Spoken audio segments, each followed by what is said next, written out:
Yamaha mengalami awal yang buruk di era 990cc 4-tak MotoGP. Pabrikan ini hanya memenangkan 2 balapan pada tahun 2002 dan 2003, sementara Honda memenangkan 29 balapan.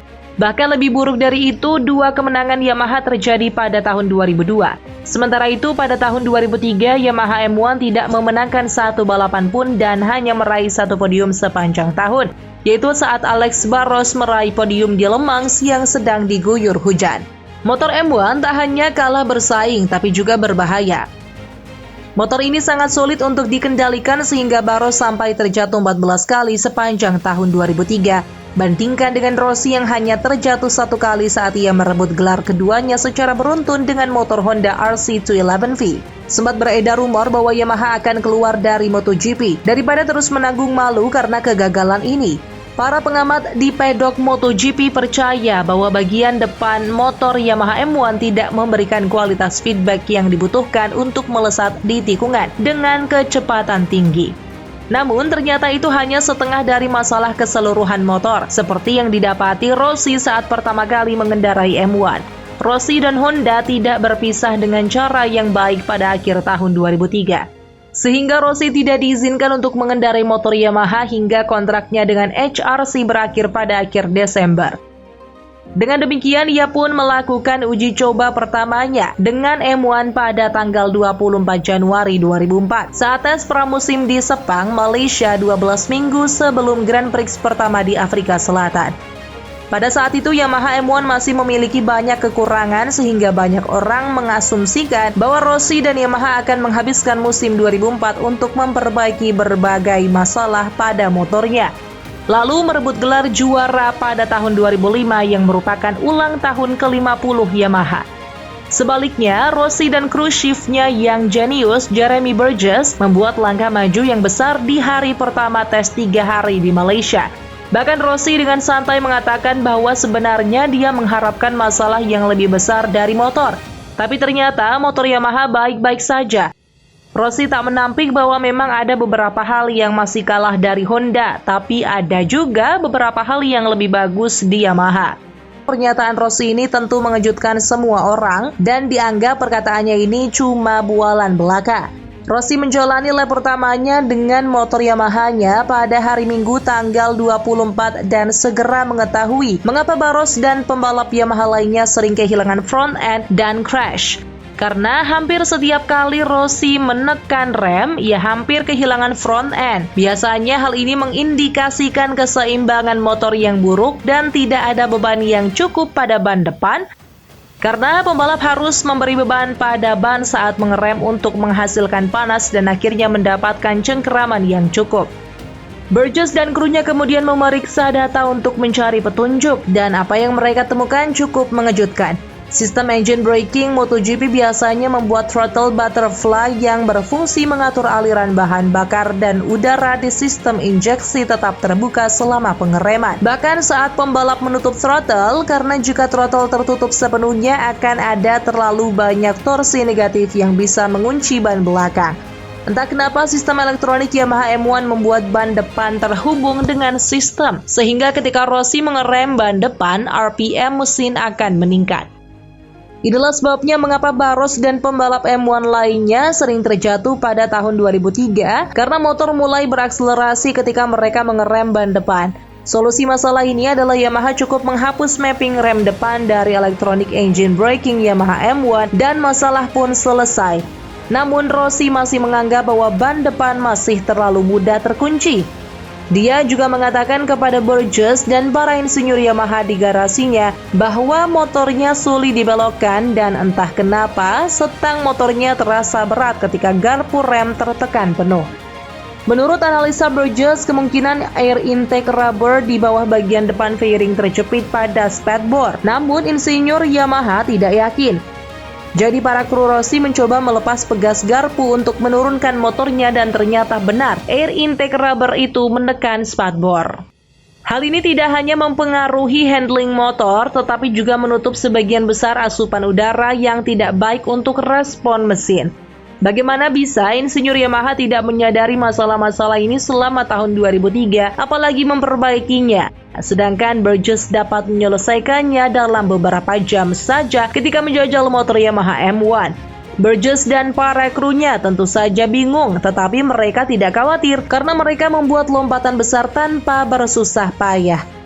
Mereka hanya menggunakan pendekatan tanpa basa-basi dari Burgess untuk mendapatkan hasil maksimal dari motor.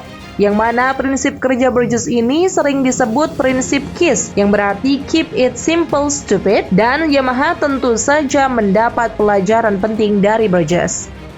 Solusi untuk masalah ban depan yang terkunci, menikung yang buruk, dan air intake yang terjepit sangatlah simpel, yaitu tinggikan dan panjangkan motor Yamaha. Biasanya para insinyur Yamaha akan meninggikan bagian depan dan belakang motor hanya 1 atau 2 mm untuk mengatasi masalah tersebut. Namun Burgess memberitahu para insinyur Yamaha bahwa mereka harus meninggikan sepeda motor hingga 15 mm. Insinyur Jepang pun sangat kaget, tetapi mereka tidak keras kepala dan mau mengalah. Dan sekali lagi Burgess terbukti benar. Ada juga mesin yang harus diperbaiki karena penyaluran tenaga Yamaha M1 2003 terlalu agresif untuk pembalap dan terlalu agresif untuk ban belakang. Di hari kedua, Rossi mencoba mesin dengan konfigurasi Big Bang. Mesin baru ini dirancang dan dibuat oleh Masao Furusawa, orang yang ditugaskan untuk merombak departemen balap Yamaha. Furusawa telah mengambil alih kendali atas pengembangan motor sport dan teknologi Yamaha di musim panas sebelumnya setelah pengunduran diri Hiroshi Ozumi. Dia ingin menciptakan mesin yang meniru konfigurasi Big Bang dan mesin 5 silinder Honda yang menyalurkan tenaga ke pembalap dan ban belakang dengan cara yang lebih halus. Oleh karena itu, ia merancang crankshaft dan konfigurasi pengapian baru untuk mesin inline-4 yang membuatnya lebih mirip V4.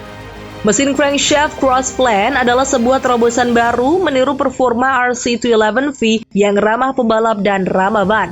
Rossi segera memahami bahwa ini adalah langkah maju, karena mesin yang lebih ramah memungkinkannya untuk melakukan power slide dengan ban belakang dengan cara yang lebih terkontrol, yang mana merupakan rahasia untuk mendapatkan performa maksimal dari motor MotoGP dalam balapan penuh. Namun mesin baru ini masih banyak kelemahan karena konfigurasi Big Bang akan mengurangi horsepower. Tetapi Yamaha telah menemukan arah pengembangan yang tepat untuk mencapai tenaga yang lebih baik yang dapat digunakan oleh pembalap. Pada akhir tes, Rossi mengitari Sepang dalam waktu 2 menit 2,75 detik lebih cepat 1 detik dari rekor lap yang dia catat pada GP Malaysia bulan Oktober lalu. Namun lebih lambat 0,165 detik dari saingan terberatnya Max Biaggi yang mengendarai Camel Honda RC211V untuk tim Sito Pons. 12 minggu kemudian, ia meraih pole position di GP pembuka musim di Welcome Afrika tepat di depan gerombolan pembalap Honda, Seti Gibernau yang mengendarai Gresini Honda, lalu Biaggi, Nicky Hayden, dan Colin Edwards. Semuanya berjarak setengah detik dari pembalap terdepan. Keesokan harinya, ia memenangkan duel epik dengan Biaggi yang berlangsung hingga lap terakhir. Ini adalah kemenangan bersejarah karena Rossi adalah pembalap pertama dalam sejarah kelas utama yang memenangkan balapan beruntun dengan pabrikan yang berbeda. Ia juga memberikan kemenangan pertama bagi Yamaha dalam 18 bulan terakhir. Ada 3 alasan utama di balik kesuksesan Rossi di Yamaha, yaitu bakat dan kecerdasannya dalam mengendarai motor, jeniusan Burgess dalam memecahkan masalah motor, dan mesin Big Bang hasil karya Furusawa. Burgess telah menghabiskan 20 musim sebelumnya bersama HRC, bekerja dengan Ron Haslam, Freddie Spencer, Wayne Gardner, Mike Doohan, dan Rossi. Kejernihan pemikirannya, penolakannya untuk membuat hal-hal yang terlalu rumit, dan kemauannya untuk mengutarakan pendapatnya kepada para insinyur yang lebih senior telah memberinya gelar juara dunia bersama 4 pembalap tersebut. Dia saat ini masih menjadi kru shift paling sukses sepanjang masa. Furusawa mengguncang banyak hal ketika dia diberi komando atas proyek MotoGP Yamaha. Dia membuktikan seperti yang telah dilakukan oleh beberapa orang lainnya bahwa satu orang dapat membuat perbedaan besar pada sebuah pabrikan yang melibatkan ratusan orang di belakangnya. Seperti Shuhei Nakamoto di Honda pada tahun 2010 dan Gigi Dall'Igna di Ducati pada tahun 2014. Furusawa tidak hanya menciptakan mesin Big Bang pada Yamaha M1, ia juga menata ulang divisi teknik balap Yamaha untuk menggunakan pendekatan yang tidak terlalu intuitif dan lebih ilmiah terhadap masalah-masalah yang dihadapi oleh manusia dan sepeda motor di lintasan balap secepat mungkin. Rossi mengamankan gelar juara dunia 2004 di Phillip Island, Australia dengan menyisakan satu balapan lagi. Keberhasilan ini membuatnya menjadi pembalap kedua yang memenangkan gelar juara dunia berturut-turut dengan merek motor yang berbeda. Setelah Eddie Lawson yang meraih gelar juara pada tahun 1988 bersama Yamaha dan gelar juara pada tahun 1989 bersama Honda. Ada satu faktor lain dalam kemenangan gelar bersejarah ini ketika para insinyur Michelin merancang ban tahun 2004 yang digunakan oleh Yamaha, Honda, dan Ducati. Ban belakang terbaru mereka meningkatkan daya cengkeram pada sisi luar ban yang membantu para pembalap Yamaha M1 untuk memaksimalkan keunggulan motor dalam kecepatan di tikungan.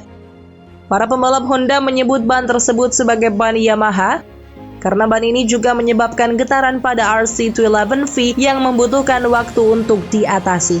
Sepanjang tahun 2004, Yamaha terus melakukan perbaikan sesuai dengan masukan dari Rossi dan Burgess. Suku cadang mesin dan sasis baru hadir di banyak balapan saat Yamaha bekerja untuk membangun motor yang lebih baik untuk tahun 2005. Elektronik seperti kontrol traksi, anti-wheelie, dan kontrol engine brake yang juga menjadi lebih baik, sebagian berkat kerjasama Yamaha dengan ahli elektronik asal Italia, Magneti Marelli.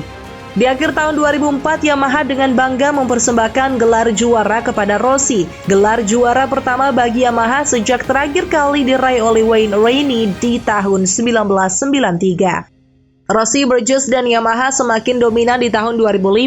Setelah tes musim dingin pertama mereka, Burgess mengatakan, targetnya di 2005 adalah untuk memperbaiki kelemahan motor tanpa kehilangan kelebihan motor, dan itulah yang mereka lakukan. Rossi memenangkan 9 balapan di tahun 2004 dan 11 balapan di tahun 2005.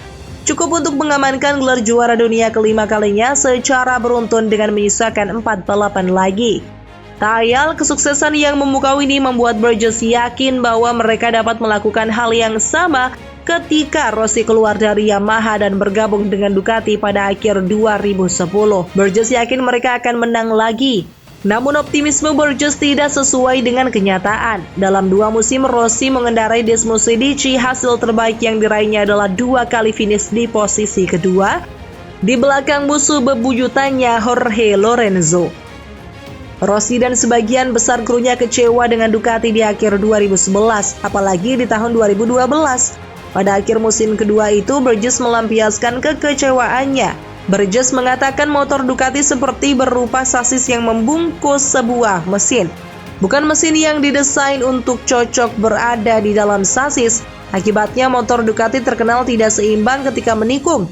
Kekesalan Burgess semakin menjadi-jadi karena Rossi masih menggunakan sasis yang sama dengan yang digunakan pada tes pertama. Di 2012, balapan pertamanya bersama Ducati pun Rossi pembalap tanpa sasis baru. Burgess pun berandai-andai bila hal ini adalah pabrikan Jepang, pasti akan ada respons langsung dengan variasi sasis untuk balapan berikutnya. Bahkan Honda bisa menghadirkan 9 sasis yang berbeda untuk Dani Pedrosa dalam 1 tahun. Jelas selama 1,5 dekade terakhir, kemampuan pabrikan-pabrikan MotoGP telah berubah total. Kini pabrikan Eropa yang memimpin dalam hal performa dan reaktivitas. Apakah ini hanya sekejap atau akankah ini merupakan transformasi yang berlangsung lama seperti ketika Jepang menyalip Eropa pada tahun 1960-an dan 1970-an? Hanya waktu dan Honda serta Yamaha yang akan memberikan jawaban atas pertanyaan itu.